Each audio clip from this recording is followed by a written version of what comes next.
Bismillahirrahmanirrahim. Assalamualaikum warahmatullahi wabarakatuh. Halo teman-teman santri SMP Islam Tahfiz Quran Al-Fat.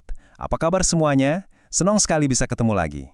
Nah, hari ini kita bakal ngobrolin sesuatu yang super spesial. Salah satu dari 7 pembiasaan mulia yang jadi denyut nadi di pesantren kita, yaitu dahsyatnya kekuatan sholawat.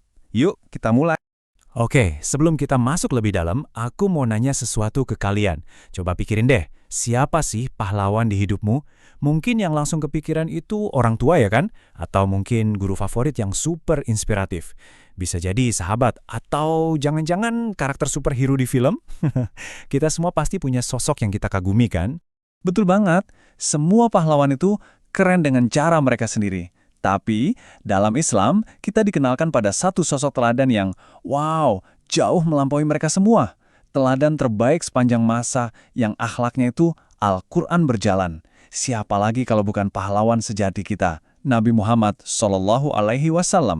Nah, ini dia titik awalnya teman-teman. Karena kalau kita mau punya akhlak yang mulia, langkah paling pertama dan paling penting itu adalah memilih teladan yang tepat. Dan jujur deh, nggak ada teladan yang lebih sempurna dan lebih agung dari Rasulullah SAW. Jadi, apa sih sholawat itu sebenarnya? Gampangnya gini, sholawat itu adalah doa dan pujian kita untuk Nabi Muhammad SAW. Tapi ini bukan sekedar ucapan biasa ya, ini adalah ungkapan cinta kita, rasa hormat kita. Dan yang paling utama, ini adalah bukti ketaatan kita kepada Allah Subhanahu wa Ta'ala. Terus kenapa kita harus banget berselawat? Jawabannya, bikin merinding. Perintah ini tuh bukan sekedar tradisi atau buatan manusia loh, bukan. Ini adalah panggilan cinta yang datangnya langsung dari langit. Coba deh kita renungkan sama-sama ayat yang luar biasa ini. Allah, Sang Pencipta alam semesta, bersama seluruh malaikatnya itu bersholawat untuk Nabi. Bayangin betapa mulianya. Nah, setelah itu, Allah secara khusus manggil kita. Wahai orang-orang yang beriman, ayo ikut bersholawat juga. Ini bukan cuma perintah, ini tuh sebuah kehormatan, sebuah ajakan penuh cinta dari Allah untuk kita. Oke, terus apa untungnya buat kita? Kalau kita rajin bersolawat, apa yang kita dapat? Ternyata teman-teman, ada banyak banget buah manis atau balasan kebaikan yang super istimewa buat kita. Kalian lihat angka ini? 10. Maksudnya apa ya? Gini, ini keren banget.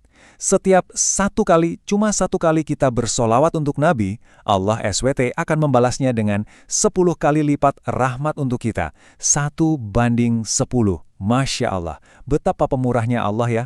Dan kebaikannya nggak berhenti di situ aja. Kalau kita istiqomah, kalau kita rutin bersolawat, dosa-dosa kita bisa diampuni, doa-doa kita jadi lebih cepat terkabul, hajat dan keinginan kita dimudahkan oleh Allah, bahkan derajat kita diangkat olehnya, baik di dunia ini maupun di akhirat kelak. Luar biasa kan? Jadi ini bukan cuma sholat dapat hadiah aja ya. Yang lebih dalam lagi, sholawat itu betul-betul membentuk karakter kita. Kita jadi pribadi yang hidupnya selalu dinaungi rahmat dan berkah dari Allah. Dan yang paling penting, di dalam hati kita bakal tumbuh rasa cinta yang begitu dalam dan tulus untuk Rasulullah SAW. Nah, sekarang pertanyaannya, gimana caranya kita mempraktikkan ini setiap hari? Tenang, di pesantren kita tercinta ini, pembiasaan sholawat ini sudah menyatu banget dengan ritme kegiatan kita. Coba deh perhatiin, di pesantren kita itu banyak banget momen emas buat bersolawat. Setiap selesai sholat berjamaah, kita pasti bareng-bareng bersolawat. Di malam-malam spesial kayak malam Jumat, sholawat kita makin kenceng. Waktu ada majelis ilmu atau pengajian, pasti ada sholawatnya. Bahkan, setiap kita mulai dan selesai belajar di kelas pun, kita awali dan tutup dengan sholawat. Ini semua dibuat supaya sholawat jadi nafas kita, jadi kebiasaan yang ringan dan konsisten. Sekarang kita sampai ke inti dari semuanya, puncak dari pembiasaan ini. Karena sholawat itu bukan sekedar amalan di bibir, tapi sebuah jembatan emas untuk kita bisa menghidupkan sunnah dan meneladani akhlak mulia sang Nabi. Ini yang perlu banget kita pahami bersama, ya. Inti dari semua pembiasaan ini adalah untuk menumbuhkan cinta kepada Nabi, bukan cuma di ucapan, tapi meresap sampai ke dalam hati. Dan cinta yang di hati itu nanti akan berbuah menjadi perilaku, menjadi akhlak mulia dalam setiap tindakan kita. Jadi bisa dibilang gini, setiap satu sholawat yang kita ucapkan, itu sebenarnya adalah deklarasi cinta kita. Itu adalah cara kita bilang dari lubuk hati yang paling dalam, "Ya Rasulullah, kami cinta padamu, dan kami berjanji akan terus berusaha untuk meneladanimu." Nah, sebagai penutup, Aku mau kasih satu pertanyaan refleksi buat kalian bawa pulang. Setelah kita tahu betapa dahsyatnya sholawat, coba pikirkan, satu langkah kecil apa yang bisa kamu mulai hari ini juga untuk meneladani akhlak Rasulullah. Mungkin dengan lebih sering senyum ke teman, atau bantu bawain barang guru, atau mungkin sekedar menjaga lisan untuk selalu berkata jujur.